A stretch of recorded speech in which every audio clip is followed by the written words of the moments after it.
खुलुमबाय आंनि बे डेली आपडेट बड' इउटुब चेनेलाव आरोबाव नोंथांमोनखौ बरायहरबावनाय थाबाय। दिनैनि मोननैसो खौराङाव दङ। 13 आगस्त खालि जानानै थांनाय धेमाजि जिल्लानि सानजारि नोगोर साइमेन बियाबनि बाथौ थानसालियाव 1 नं नावकाटा राउन्ड सान्तिपुर आरो जार्मानबारि दरथाम गामिजों आरज गाबखांनायनि उनाव बुट जादोंमोन। बै सानखालि मोनानिफ्राय बुट जानाय सुबुंफोरा लोमजानाय, उदै सानाय आरो खिनाय जादोंमोन होनना फोरमायदों। बे जाथायजों बेरामाव गोग्लैनाय सुबुंफोरखौ देहा फाहामसालियाव दैथायहरदोंमोन होनना फोरमायदोंमोन। बे जाथायजों गोब्राब थासारियाव गोग्लैनाय डेका सान्तिपुरनि दुना स्वर्गयारिनि बिसि शर्मिला स्वर्गयारिखौ गोजौ फाहामथाय होनो धेमाजियाव दैथायहरनाय जादोंमोन होनना फोरमायदों। नाथाय बेलासि समाव शर्मिला स्वर्गयारिखौ थैबाय होनना फोसावो आरो गुबुन माखासे सुबुंफोरखौ मोजां थासारियाव फैयाखै होनना फोरमायदों। नैथि खौराङाव दङ।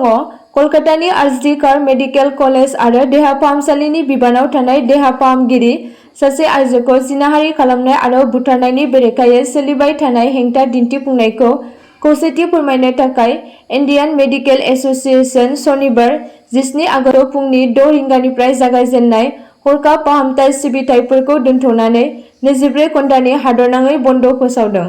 कलकातानि आरजिकर मेडिकेल कलेजाव सासे सोलोंथाइ लानाय डाक्टारखौ जिनाहारि खालामनाय आरो बुथारनायनि बेरेखायै हादोरनाङैनो सावस्रि फाहामगिरिफ्रा हेंथा दिन्थिफुंगासिनो दङ।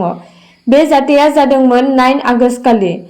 दा दायनिगिरिफोरखौ गोख्रों साजा होनो थाखाय गासै हादरनाङैनो सोमावसारनायखौ नुनो मोन्दों आरो बे सोमावसारनायाव गोबां सुबुंफोरानो बाहागो लादों।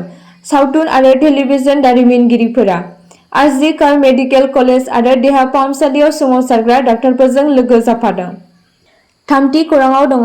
78थि उदांस्रि सान फालिनायाव आसामनि गुबुन गुबुन जायगायाव बमा मोननो हानायनि जाउनाव आसाम पुलिसआ बिनि सायाव नायबिजिरनायखौ खालामबाय थादोंमोन आरो नलबारि पुलिसआ कलाइगाव पुलिसजों मोनसे गोरोबलायनाय अपारेसनाव United Liberation Front of Assam Independent ULFA 1 नि लोगो महरै खामानि मावनायनि सन्देहआव सासे सुबुंखौ हमदोंमोन। हमजानाय सुबुंनि सिनायथिखौ पद्मालोचन दास एलियास उदगिरान असम होनना मिथिनाय जादों। सुलुंनि बायदिब्ला बिथाङा आल्फा क'अर्डिनेशननि कमिटिनि बारग' दैदेनगिरिमोन। पुलिसआ इन्टेलिजेन्सनि सायाव खामानि मावदोंमोन, जायनिफ्राय मिथिनो मोनोदि सिगांनि आल्फा क'अर्डिनेशननि कमिटिनि मोनसे हानजाया टांग्लायाव सफैदोंमोन। बे खौरांनि सायाव बिथा खालामनानै नलबारि पुलिसआ अदालगुरिनि कलाइगावआव राजा लामायाव पद्मालोचनखौ होबथायो आरो खायो। ब्रैथि खौराङाव दङ। 1959 मायथाइयाव गायसनजानाय क'क्राझार जिल्लानि सिङाव थानाय क'क्राझार गभर्नमेन्ट कलेजनि 66 गायसनथाइ सान फालिनायाव मुलुगनि उन्दैसिन प्रफेसार सुबर्न आइसाक बारिखौ गाहाय आलासि महरै बाहागो लाफैनाय नुनो मोन्दों आरो बिथाङा बाव बाहागो लाफैनानै जोबोद गोजोननाय मोन्दों होनना फोरमायदों। बाथि खौराङाव दङ। आसाम कंग्रेसनि आफादगिरि भुपेन कुमार बराया गिबि मन्त्रि हिमन्त बिश्व शर्माखौ बिबान आगारनो खावलायदों। बराया बमा फज'नायखौ होबथानायाव फेलें जानायनि थाखाय सोरखारखौ सोंखारिदोंमोन आरो बेखौ मोनसे रोखा बुद्धि आरो रैखाथिनि गोरोन्थि बुंदोंमोन। 100 जिउ आरो 10 बोसोरनि रांखान्थियारि दावगानाया खैफोदाव दं होनना बुंदों। बियो लांदां स्ल'गानफोर नङा, बिबान होनाय आरो मावनायनि सम। बेफोर गासै जाथायनि जाहोनखौ आथिखालनि बिजेपि सरकारनि दैदेनगिरि हिमन्त बिश्व शर्मानि थाखाय जादों होनना फोरमायदों। रायजर दालनि गाहाय आरो एमएलए अखिल गगैआबो आल्फानि बमा दोननायखौ सोंखारिदोंमोन आरो बे हान्जाखौ आसामाव उदखार सोमजिहोनो नाजानायनि दाय होदोंमोन। गगैआ थासारिनि बागै सोरखारनि सांग्रांथिनि सायाव सोंथि दैखांदोंमोन आरो रायजो राजानि रैखाथिखौ थि खालामनायाव फेलें जानायनि थाखाय हिमन्त बिश्व शर्मानि बिबान एंगारनो दाबि खालामदोंमोन। आल्फानि अननायनि जाहोनाव बमाफोरा बेरफ्रुवाखैमोन, जाय फोरमान होयो दि जायखिजाया हान्जाया हादोरसानि जायखिजाया जायगायाव बमा फज'नो हायो। बिथाङा आयेन आरो आब्रुथिखौ लाखिनायाव सोरखारनि आबुं फेलें जानायखौ दाबि खालामो। द'थि खौराङाव दङ। थांनाय 15 आगस्त खालि बेलासियाव गोबां अखा आरो गोब्राबै बार बारनायनि जाहोनाव बेंटल सालबारि गामिनि सिङाव थानाय सोरखारि नङि जावलिया देवान फरायसालिया बिफां बायनायनि जाहोनाव गोबां खहा खालामना होदों।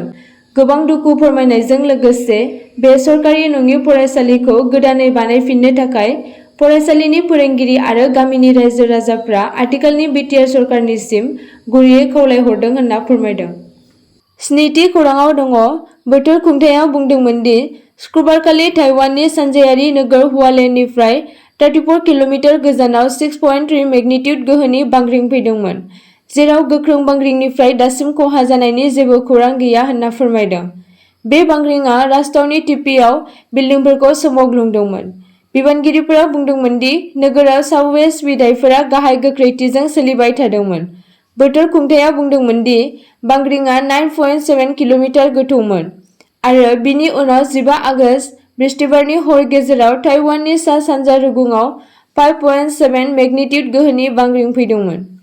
बोथोर मावख'गिरिफोरा फैगौ साननैसोआव 5.5 मेग्निट्युड गोहोनि बांग्रिं मावनायनि बागै सांग्रांथि होदोंमोन। दिनै फुंआव गिदिर बांग्रिं मावनायनि उनाव हुआलेननि न'नि खाथियाव 1 डजनसो बांग्रिं मावदोंमोन। बोथोर मावख'गिरिफोरा साननैनि अखा हानायनि उनाव हाजोआरि ओनसोलफोराव हा गिसिनायनि खैफोदनि बागै सांग्रांथि होदों होनना फोरमायदों। 8थि खौरांआव दङ। इन्डियान स्पेस रिसार्च अर्गेनाइजेशनआ मैया 16 आगस्तखालि अन्ध्र प्रदेश श्रीहरिकोटा सतीश धवन स्पेसनिफ्राय फिसा ग्रहसा लन्च भेहिकलनि 3थि जौगालु बिरखंखौ जाफुंसारनाय महरै हगारहरदोंमोन। जाफुंसारनाय ग्रहसा इन्जेक्सननि उनाव अख्रांमा एजेन्सिनि गाहाय एस सामनाथ SSLVनि जौगानायखौ आबुं फोसावो। बे ग्रहसाखौ लन्च खालामनो थाखाय SSLV D3-IVL-358 भेहिकेलखौ बाहायनाय जादोंमोन। बे ग्रहसानि लिरथाइया गासै 175.5 किल'ग्राम। आसा खालामो नोंथांमोना भिडिअखौ नायनानै मोजां मोनगोन आरो चेनेलखौ लाइक आरो साबस्क्राइब खालामनानै लागोन।